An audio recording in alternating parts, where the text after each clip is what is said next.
The Indian Air Force is facing a grim scenario as far as its squadron strength is concerned. To face a two-front China-Pakistan concurrent war scenario, India has a sanctioned strength of 42 squadrons. When it had been first worked out after the 1962 sudden invasion by China, then the squadron strength derived was 60 squadrons to face a two-front scenario. In the interim, it is said that the capability of a fighter aircraft, multi-role combat aircraft has gone up many-fold, and therefore now with the help of precision guided munitions, etc., we can go in for lesser number of aircraft. To that extent, the figure worked out, minimal figure worked out, is 42, though a lot of experts say it should be at least be 45 squadrons. But the simple unfortunate fact is that let alone 42 squadrons, India's Air Force strength is now down to 30 squadrons. This is a cause for acute discomfort, absolutely. And at the rate at which we are going with our fighter acquisitions, it will be something like 2038 before our Air Force reaches the minimal ballpark figure of sanctioned 42 squadrons. This is almost virtually a crisis situation. So how did it come about and what the hell are we doing about it? The simple fact is that all this had been foreseen. Somewhere way back in 2007, we had decided that we needed at least 124 multi-role combat aircraft, and a big global hunt had started for acquisition of these aircraft, and that time we wanted about 20 in flyaway condition, and about another 100 odd would have to be built in India under license.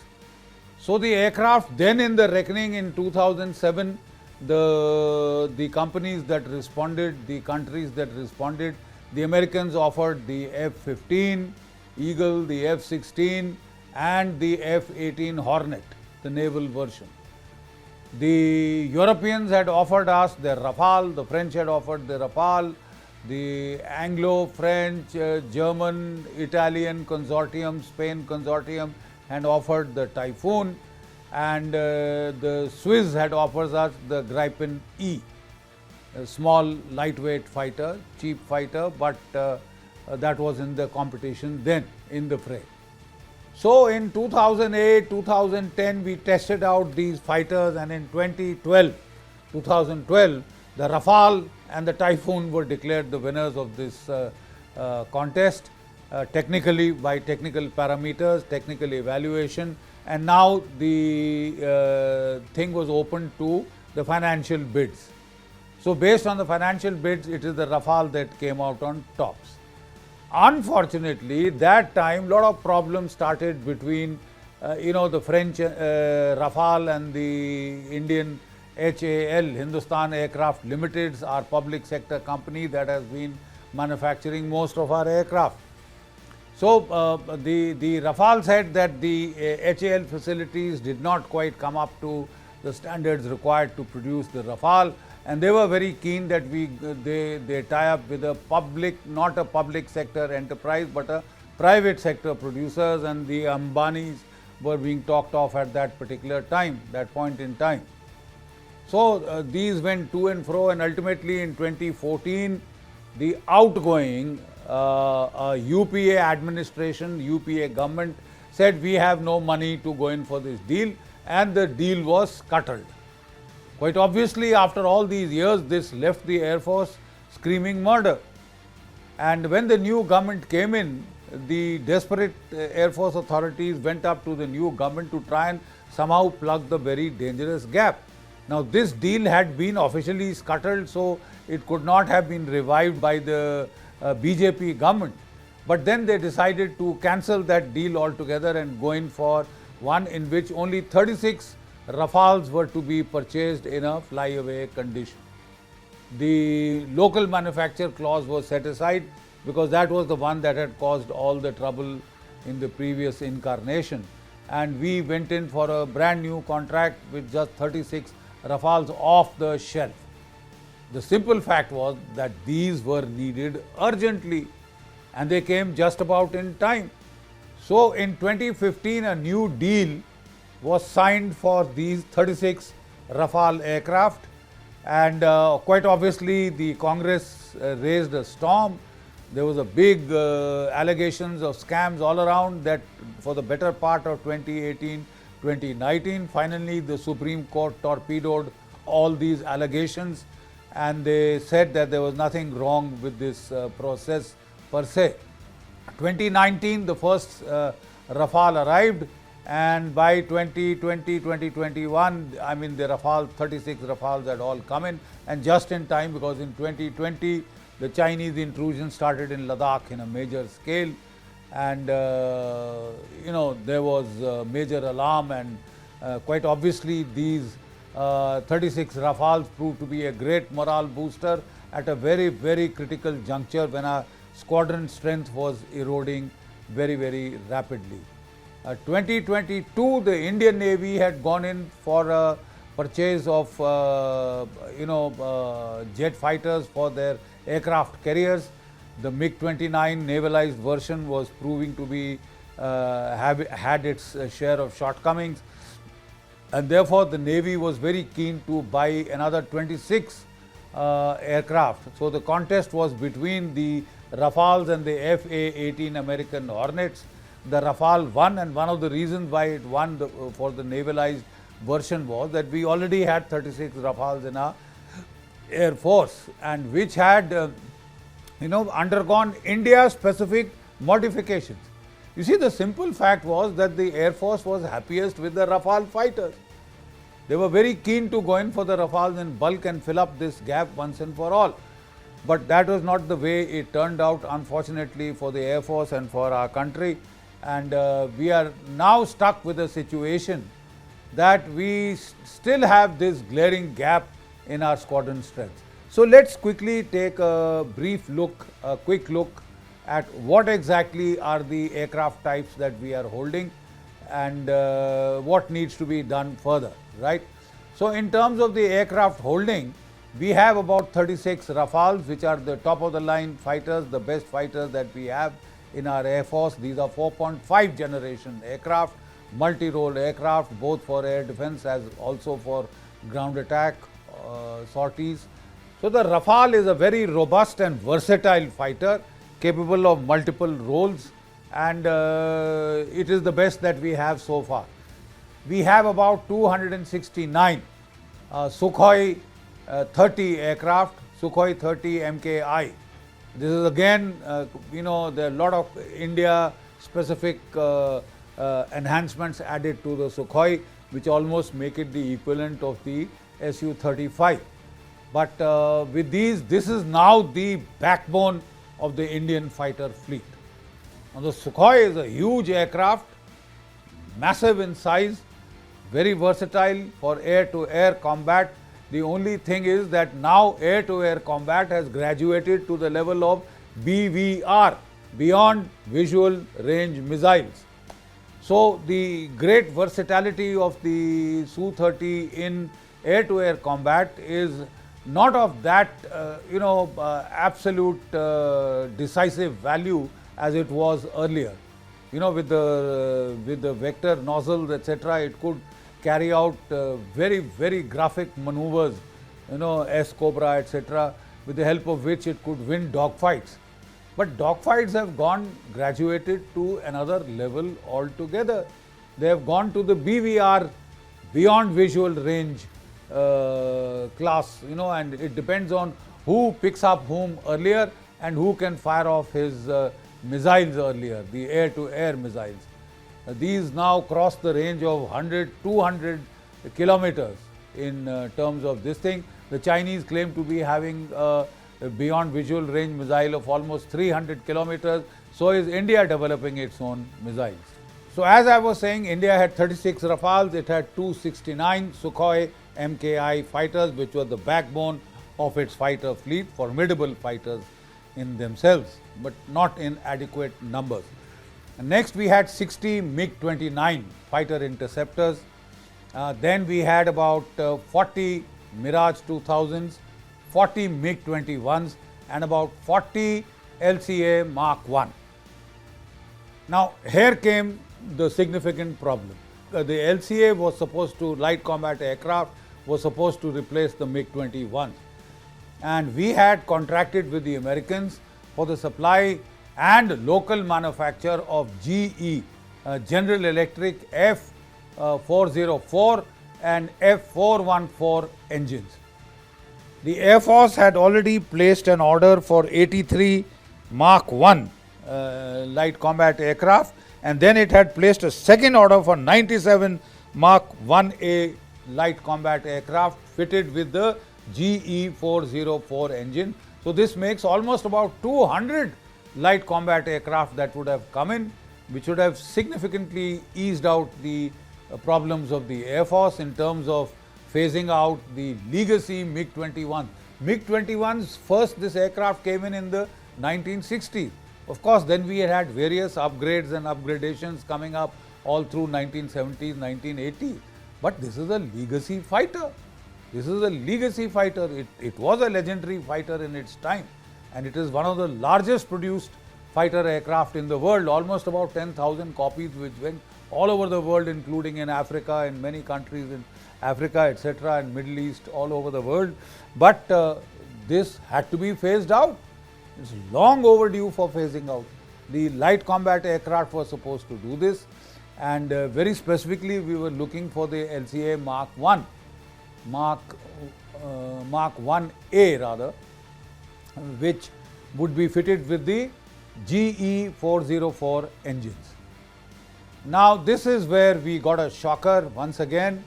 It has a very bedeviled history, the light combat aircraft. It was delayed so much by sanctions in its evolution process, but finally it has turned out to be a very good, a damn fine aircraft, much better than the Chinese JF-17, which they have been trying to sell to the, which they have sold to the Pakistani Air Force and have been trying to sell to the rest of third world countries. This is an aircraft that totally outclasses and outperforms the Chinese equivalent J-17.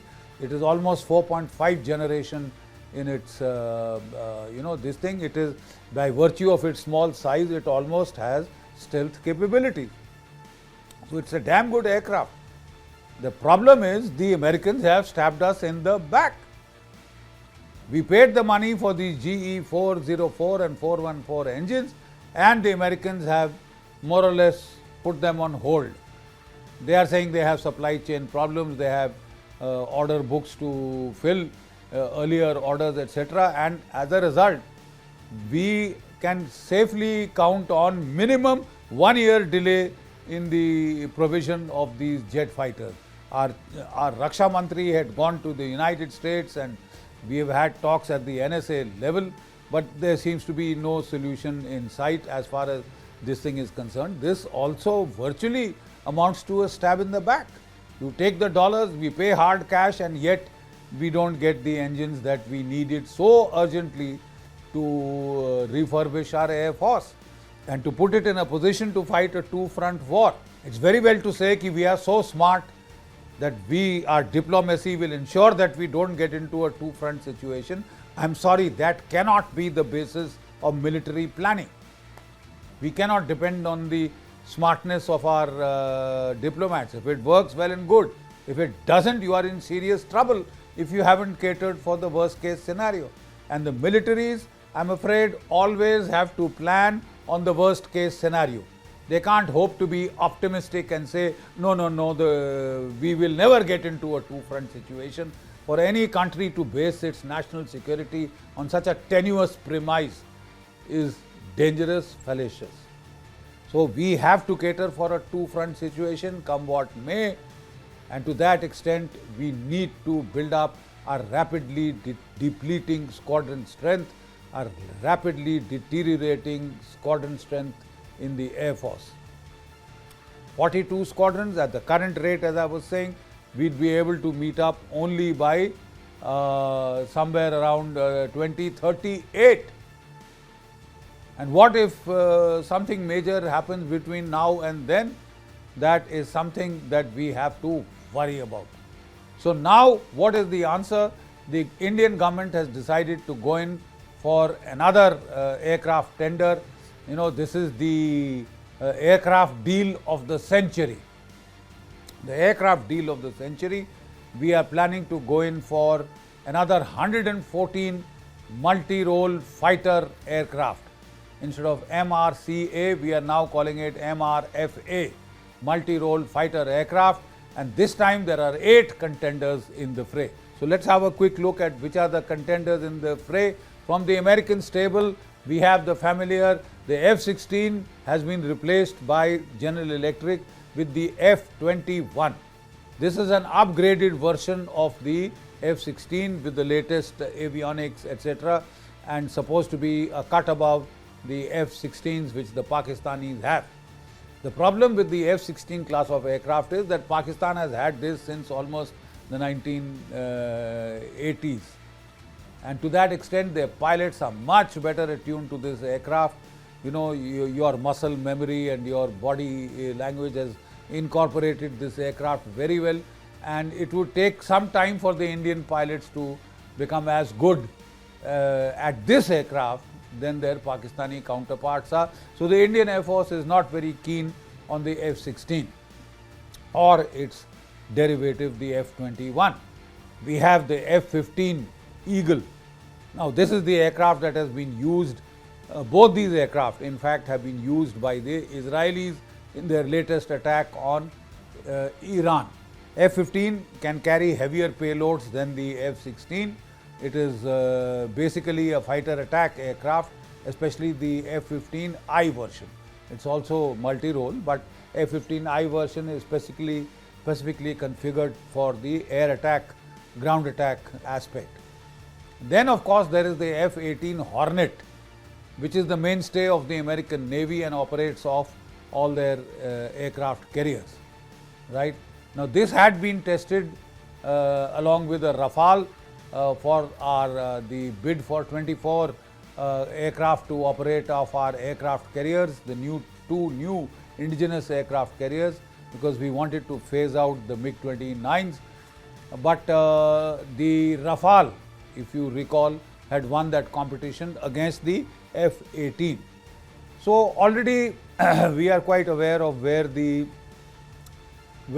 preferences of the Indian Air Force lie, the Indian Armed Forces lie as far as this is concerned. So this is the American stable: F-15, F-16, F-18. The Europeans once again have put on offer what they had done so in 2007: Rafales, Typhoon, Gripen, the Gripen of the Swedish manufacture. And this time the Russians have put 2 aircraft in the fray: the F-35, which is basically an upgrade of the F-39, and the Su-35, which is an upgrade, almost 5th generation aircraft, upgrade of the Su-30I. Now for that reason alone, though we are told that the capabilities of the Su-35 are superior to those of the Su-30I, though the Su-30I also had incorporated a lot of the developments that had happened since the Su-30 came, and which are now part of the Su-35 are also on the Su-30I. So to that extent the Air Force may not want more of the same, and it may want to diversify platforms, etc. The problem with the Russian aircraft is that they are cheaper to buy, but in the long run their life cycle costs tend to be very high, because maintenance is very heavy, maintenance requirements are very heavy, engines have to be changed at a much faster time frame than their Western counterparts. So the Air Force, because of these life cycle costs, was keen to get onto some European aircraft. So now we are asking for a full-scale global tender, and there will be that competition of firstly of the once again the technical evaluation. Why again technical evaluation? Because a lot of these aircrafts have undergone upgrades. So what you had available in 2007 is not what you have available now in the same aircraft category. So quite obviously another evaluation is called for. Evaluation last time had taken about 3 to 4 years. Now once again are we going to get into a 3 to 4 year cycle to evaluate these aircraft, and then will come the phase 2 of the price negotiations. So that means you'll have to bring down 8 to about 2 and then have price negotiations to work out the final winner. Can we afford this delay? And this time the Indian government has put in a clear rider.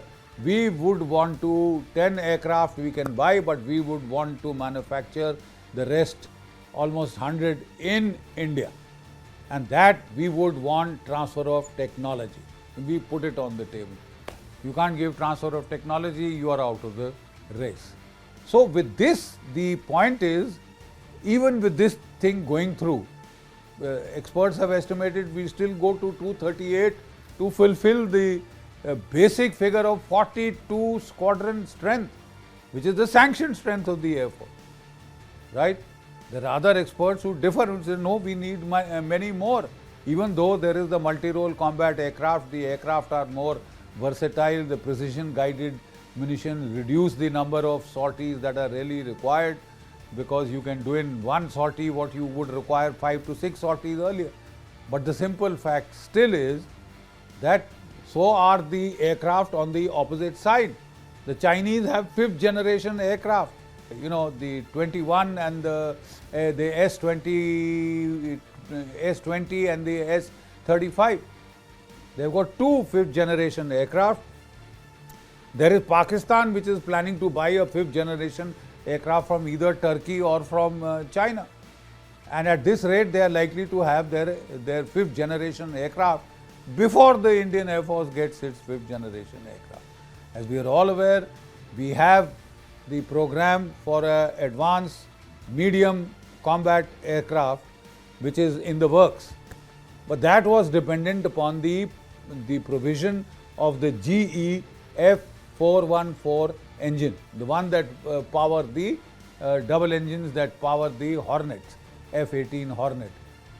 So the simple fact is that if that F404 engines are a big question mark today, I'm not very sure how sanguine we can be about the provision of the F414 engines. Will they be available? Will it not provide a setback to our advanced medium combat aircraft, our 5th generation stealth aircraft? We have been sabotaged. And that's quite patently obvious. It is painful, but that is the fact. So why is the Indian government now going in for this renewed competition? You see, the simple fact is, let me be blunt. Everybody is clear. The Air Force is quite clear what it wants. In the last competition also it had said it had chosen the Rafale and the Typhoon, and the Rafale had won on the basis of the price conditions and the fact that it was a single country that we had to deal with. The Typhoon, we had to deal with a consortium of countries, and any one of them could have said, no, we don't want to, we want to withhold this, we want to withhold that. And Germany has in the past been quite mercurial on that particular aspect. So we had chosen the Rafale. The Air Force is quite clear what it wants. The Navy has chosen the Rafale, and it would make sense to go in for more Rafales. But that precisely is the problem. The French government knows this, and it had jacked up the prices hell of a lot. You see, what happened was that the Indian reputation, professional reputation of the Indian Air Force is very good. Countries wait for the Indian Air Force to carry out its evaluation trials, and based upon that they also decide what aircraft they want, because they know that the Indian Air Force is a highly professional Air Force, and it will thoroughly test out the aircraft, and its verdict matters quite a lot. So when the Indian Air Force finally chose the Rafale, a number of countries in the Middle East, etc., they went in for the Rafale. And as a result, now there is a big waiting line to get the Rafale. And because there are lots of people buying it, the French have jacked up the prices. Now the only way to get these prices down is to go in for a global tender once again, and let a number of countries fight it down and let competition get down the prices. That is the basic problem. I wish the UPA had finished this deal. When it was all done deal, it just had to be tied up. I don't quite,